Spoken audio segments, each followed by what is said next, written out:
For a blind runner competing in the Southern Cross Country Championships, navigating 9 miles of a muddy parkland course in the company of 1,000 sighted athletes was daunting enough. But on this particular afternoon, some 30 years ago, there was the added complication of a ditch that could be cleared in a single leap by most of the field but presented rather more of a challenge to Rob Matthews.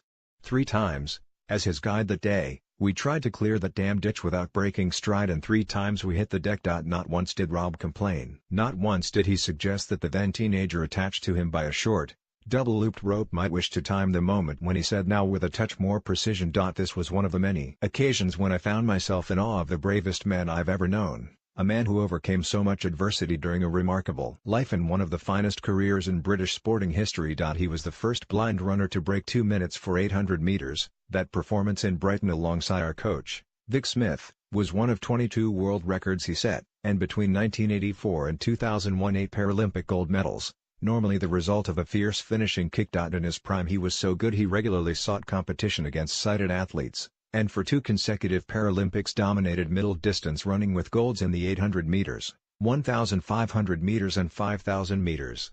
Such was his success in Seoul in 1988 his photograph appeared on the front page of the Times. In the guide to the London 2012 Paralympic Games he was listed as one of 8 iconic athletes. Rob was so dedicated. Not content with riding all day on a tandem in France with a group of mates, he insisted we also cram in a running session before dinner, mindful of the fact that the Seoul Games were only 2 or 3 months away. But it was the thousands of miles he covered alone on a treadmill that provided the foundation on which his success was built. And the fact that he was so unflappable even when outings with new training partners went disastrously wrong. Most of his guide runners became lifelong friends, but the guy who ran him straight into a lamppost on their first outing together didn't return for a second session. The poor chap was mortified. Rob lost his sight at 20, the consequence of being born with a degenerative eye condition called retinitis pigmentosa that he inherited from his father. It hit him hard as a young man, understandably, and Rob always said athletics was his salvation. "Running has allowed me to dream," he wrote in his 2009 autobiography. "It's given me confidence and self-esteem, and enabled me to see that I'm inferior to no one." Rob was anything but. He was a guy who defied his disability to take up cross-country skiing, drive a rally car and play golf.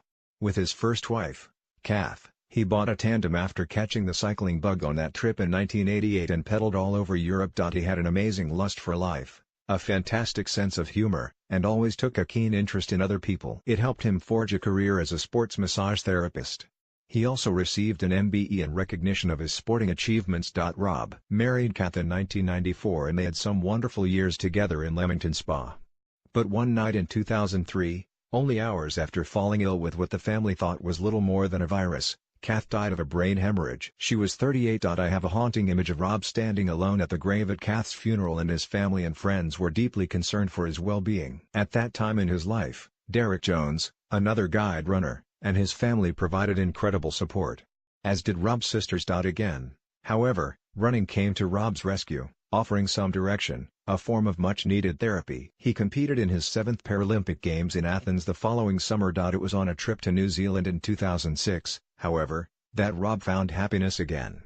He met Sarah, an interior designer, and after something of a whirlwind romance moved to be with her in Auckland. The following year they were married, their son Thomas arriving that October. 3 years later, and their daughter, Molly, was born. And Rob, for all the success he had enjoyed as an athlete, for the good years he had with Kath, had never been more content. His children completed him, and he dedicated his book, Molly Had Not Yet Arrived, to his young son. All he wanted to do was raise those kids, but in 2016 came the awful news. Rob had a brain tumor, grade 4, the most aggressive kind. In trying to tackle the illness he displayed the same courage, the same fighting spirit, he had shown his entire life. But earlier on Wednesday, just after 1 p.m. in New Zealand, Rob lost his battle with a brutal disease. He was 56. "I've had an extraordinary life," he wrote on the final page of his book. "I've been fortunate enough to know the love of 2 incredible women, and to experience the immense love of my own son. I have had the support and love of family, friends and guide runners who have enabled me, with their descriptions, to see through their eyes. Rest in peace, my friend."